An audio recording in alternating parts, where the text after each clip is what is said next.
Hello friends, முகலாய பேரரசு பற்றியான MCQ questions பார்த்துட்ருக்கோம். ஏற்கனவே 2 பார்ட் பார்த்துருக்கோம்.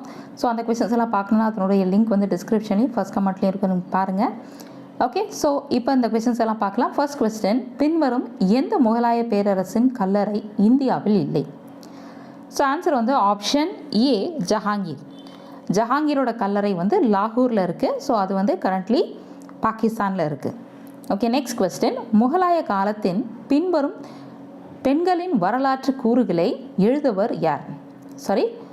முகலாய காலத்தில் பின்வருவற்றுள் பெண்களால் வரலாற்று கூற்று யாரால் எழுதப்பட்டது அப்படிங்கிறது தான் கொஸ்டினாக இருக்கணும். ஆன்சர் வந்து option B, Gulbadan Begum. So இது வந்து முகலாய காலத்தில் பெண்களுடைய கல்வி அறிவை பற்றி குறிக்கக்கூடிய ஒரு சான்றாக இருக்குது. ஸோ இது யார் எழுதினா, அதாவது குல்பதன் பேகம். குல்பதன் பேகம் யாருன்னு பார்த்தீங்கன்னா ஹுமாயூனுடைய அவங்க தங்கையாக இருக்காங்க. ஸோ இவங்க வந்து யாருன்னு பார்த்தீங்கன்னா பாபருடைய மகள். ஓகே, ஸோ இவங்க வந்து எழுதினது வந்து ஹுமாயூனை பற்றியான வரலாறை பற்றி தான் அவங்க எழுதியிருக்காங்க. ஹுமாயூன் நாமா அப்படிங்கிறது அது அவங்க எழுதியிருக்கக்கூடிய கூட்டினுடைய பெயர். ஓகே, ஸோ இது வந்து இந்த ஹுமாயூன் நாமா வந்து இன்றளவுலேயும் இந்த முகலாயர் ஆட்சி காலத்தில் என்ன மாதிரியான வாழ்க்கை முறை மக்களுக்கு இருந்தது, அப்பொழுது நடைபெற்றிருக்கக்கூடிய பல விஷயங்களை பற்றியான ஒரு சான்று கிடைக்கக்கூடிய விஷயமா இந்த அக்பர் நாமா ஹுமாயூன் நாமா நமக்கு இன்றளவும் இருக்குது. ஓகே, ஸோ ஆன்சர் வந்து குல்பதன் பேகம். நெக்ஸ்ட் கொஸ்டின், பல தோட்டங்களை இடுவதில் பிரபலமானவர் யார்? ஓகே, ஸோ ஏற்கனவே ஒரு செக்ஷன், இந்த போன செக்ஷனில் வந்து ஓவியக்கலையில் சிறந்து விளங்கிய முகலாய மன்னர் யாருன்னு பார்த்தோம். ஆன்சர் வந்து ஜஹாங்கீர். இங்கே வந்து பல தோட்டங்கள் இடுவதில் பிரபலமானவர், இதுக்கும் ஆன்சர் வந்து ஜஹாங்கீர் தான். Answer option D, Jahangir. Next question, உபநிடங்களை பாரசீக மொழியில் மொழிபெயர்க்க கட்டளையிட்டவர் யார்? ஓகே, ஸோ இது வந்து யாருன்னு பார்த்தீங்கன்னா answer option D, Dara Shikoh. So Dara Shikoh யாருன்னு பார்த்தீங்கன்னா இவர் ஷாஜகானுடைய மூத்த மகனாக இருந்தவர் தான் Dara Shikoh. Okay, so next question,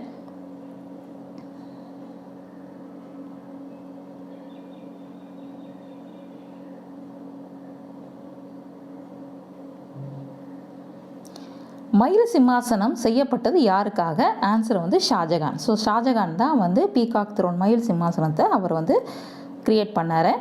அடுத்து, டெல்லியில் ஜமா மஸ்ஜிதை கட்டியவர் யார்? ஸோ ஜமா மஸ்ஜிதை டெல்லியில் கட்டினவர் வந்து ஷாஜகான் தான். ஸோ இன்றளவுமே இந்தியாவில் வந்து இருக்கக்கூடிய பெரிய மஸ்ஜித் வந்து ஜமா மஸ்ஜித் தான். நெக்ஸ்ட் கொஸ்டின், நாதிர் ஷாவின் தாக்குதலின் பொழுது முகலாய பேரரசராக இருந்தவர் யார்? ஆன்சர் வந்து Mohammed Shah.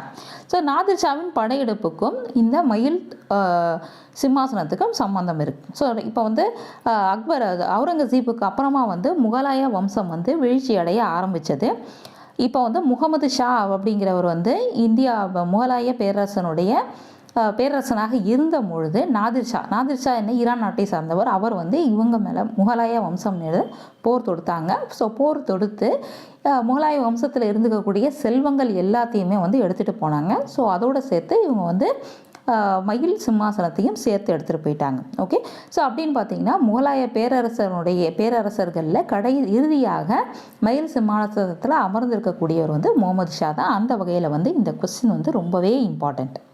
Okay, next question, அவுரங்கசீப்பின் உத்தரவால் டேஷ் சீக்கிய குரு கொல்லப்பட்டார். நம்ம ஏற்கனவே பார்த்துறோம். மூணு விஷயம் சீக்கியர் ரிலேட்டடாக வந்து முகலாய வம்சத்தில் வந்து நம்ம பார்க்கணும். முதல் வந்து முகலாயர்களோட போரிட்ட சீக்கிய குரு யார் அப்படிங்கிற கொஸ்டினை பார்த்துறோம். அது வந்து குரு கோபிந்த் சிங். ஓகே, இது வந்து அவுரங்கசீப்பின் உத்தரவால் டேஷ் சீக்கிய குரு கொல்லப்பட்டார். இது யாருன்னு பார்த்தீங்கன்னா ஆன்சர் ஆப்ஷன் டி வந்து தேஜ் பகதூர். ஓகே, இதே மாதிரி ஜஹாங்கீர் ரிலேட்டடாக ஒரு கொஸ்டின் வரும், அப்போ பார்க்கலாம் நம்ம. நெக்ஸ்ட் ஒன், பின்வரும் முகலாய ஆட்சியில் யார் வந்து படிப்பறிவு அற்றவராக இருந்தார்? ஓகே, யாருக்கு எழுத படிக்கவே தெரியாதுன்னு பார்த்தீங்கன்னா answer option C, Akbar. So அக்பருக்கு வந்து ஒரு ஃபார்மல் எஜுகேஷன் இல்லை, ஆனால் அவர் தான் வந்து சிறந்த ஆளுமை மிக்கவராக திகழ்ந்தார். ஓகே, நெக்ஸ்ட் கொஸ்டின், பின்வருவனவற்றில் யாருடைய ஆட்சியில் முகலாய பேரரசு மிகவும் பெரிதாக இருந்தது? முகலாய பேரரசு அதன் அளவில் வந்து யாருடைய ஆட்சியில் பெருசாக இருந்ததுன்னு பார்த்தீங்கன்னா அவுரங்கசீப்புடைய ஆட்சியில் தான் வந்து மிகவும் பெரிதாக இருந்தது. ஓகே, பாபர் தொடர்ந்து அடுத்தடுத்து அக்பர், ஜஹாங்கீர், ஷாஜகான் வரைக்கும் போரிட்டு அவங்க வந்து அவங்களுடைய ராஜ்யத்தை வந்து பெரிதாக்கி கொண்டே இருந்தாங்க. அவுரங்கசீப்புடைய ஆட்சி காலத்தில் தான் வந்து ரொம்பவே பெரிதாக முகலாய வம்சம் இருந்தது, முகலாய பேரரசு இருந்துச்சு. ஓகே.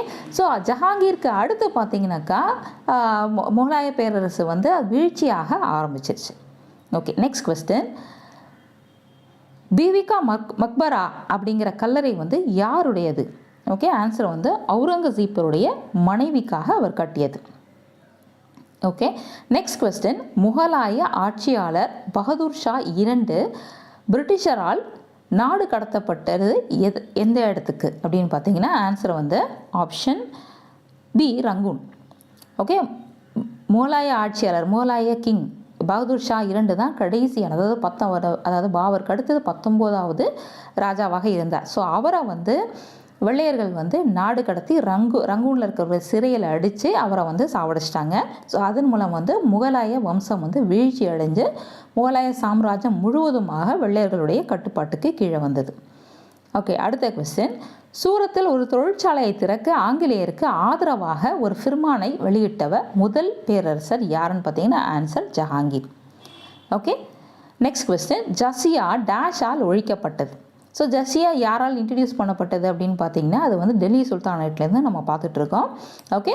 ஸோ அதை பார்க்கணுன்னா டெல்லி சுல்தானுடைய வீடியோஸ் எடுத்து பாருங்கள். அது வந்து உங்களுக்கு ரொம்பவே யூஸ்ஃபுல்லாக இருக்கும். இதை பற்றி நம்ம டீட்டெயிலாக அதில் டிஸ்கஸ் பண்ணியிருக்கோம். ஓகே.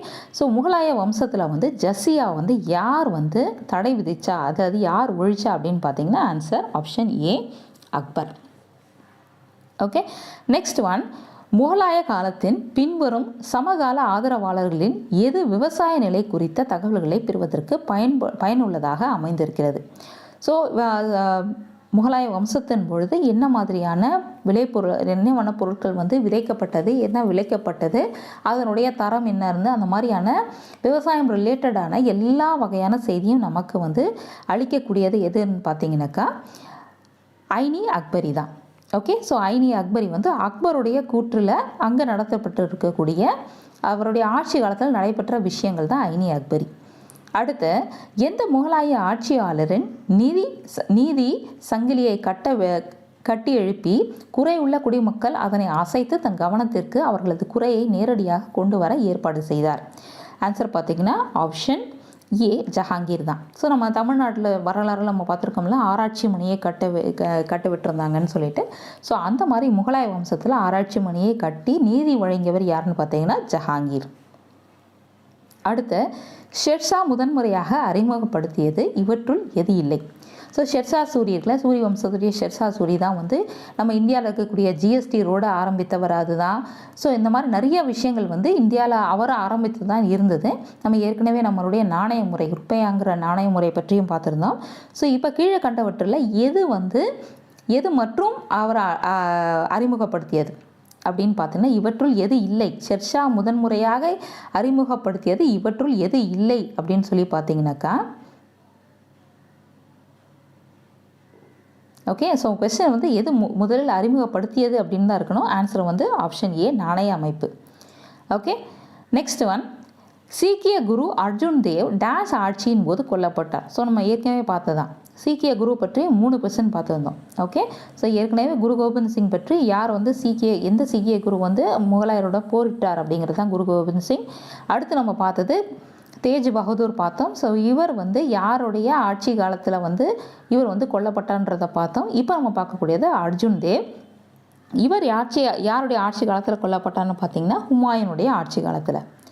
அடுத்த கொஸ்டின், படிக்கட்டிலிருந்து திடீரென விழுந்ததனால் இறந்த முகலாய பேரரசர் யாருன்னு பார்த்தீங்கன்னா answer option A, Humayun.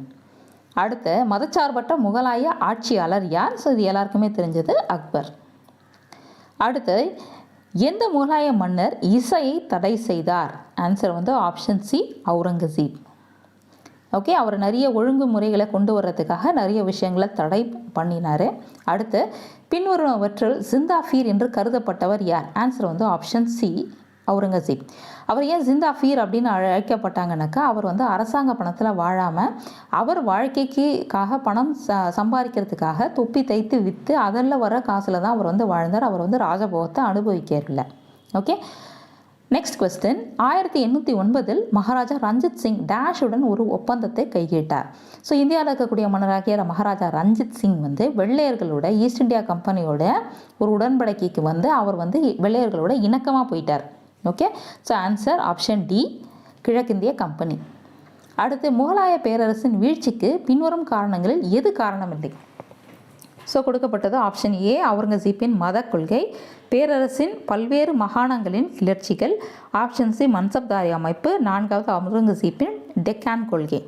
So இங்கே இருக்கக்கூடியதில் எது வந்து இல்லை அப்படின்னு பார்த்தீங்கன்னா ஆன்சர் ஆப்ஷன் சி மன்சப்தாரி அமைப்பு தான். மன்சப்தாரி அமைப்பு வந்து முகலாயர்களுடைய ஆட்சி காலத்தில் ஆரம்பத்துலேருந்து இருந்திருக்கு. ஓகே, ஸோ இது வந்து ஒரு இராணுவத்தை வந்து நிர்வகிக்கக்கூடிய ஒரு வழிமுறையாக தான் இருந்திருக்கு. ஸோ இது எந்த விதத்திலும் காரணம் இல்லை. நெக்ஸ்ட் கொஸ்டின், அக்பர் முதல் தேசிய மன்னர் என்று அழைக்கப்படுகிறார்.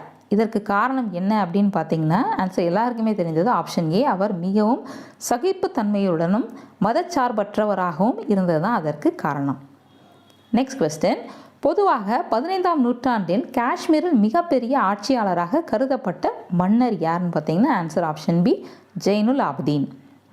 நெக்ஸ்ட் கொஸ்டின், மயில் சிம்மாசனத்தில் அமர்ந்த இறுதி முகலாய பேரரசர் யார்? ஆன்சர் வந்து பகதூர் ஷா ஜாஃபர் கிடையாது, இது வந்து முகமது ஷா. முகமது ஷா தான் கடைசியாக அமர்ந்தது. கடைசி மன்னர் தான் வந்துட்டு பகதூர் ஷா 2. ஓகே, பின்வருவனவற்றில் இறுதி முகலாய பேரரசர் யாருன்னு பார்த்தீங்கன்னா இதுதான் பகதூர் ஷா 2 அல்லது Bahadur Shah Jaffer.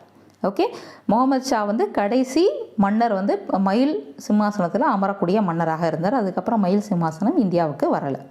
Okay, so next நீங்கள் வந்து இந்த 3 செக்ஷன்ஸையும் பார்த்தீங்கன்னாக்கா நீங்கள் வந்து முகலாய பேரரசை வந்து கம்ப்ளீட்டாக எல்லா சின்ன சின்ன விஷயங்களையுமே தெரிஞ்சுக்கிட்டு நீங்கள் எக்ஸாமில் வந்து கரெக்டாக நீங்கள் வந்து ஆன்சர் கொடுத்துடலாம். ஸோ இதே மாதிரி நம்ம வந்து மௌரிய பேரரசு, குப்த பேரரசு, பல்லவர்கள், சோழர்கள், ஸோ இந்த மாதிரி எல்லா எம்சிக்யூ லிஸ்டிங் தமிழ் அண்ட் இங்கிலீஷில் இருக்குது. ஸோ நீங்கள் வந்து தமிழ் ஹிஸ்ட்ரி இருக்கக்கூடிய பிளேலிஸ்ட்டை ஆக்சஸ் பண்ணிக்கோங்க. ஸோ எல்லா கொஸ்டின் ஆன்சர்ஸையும் பாருங்கள், நீங்கள் ஈஸியாக எக்ஸாமில் ஸ்கோர் பண்ணலாம். Thank you friends.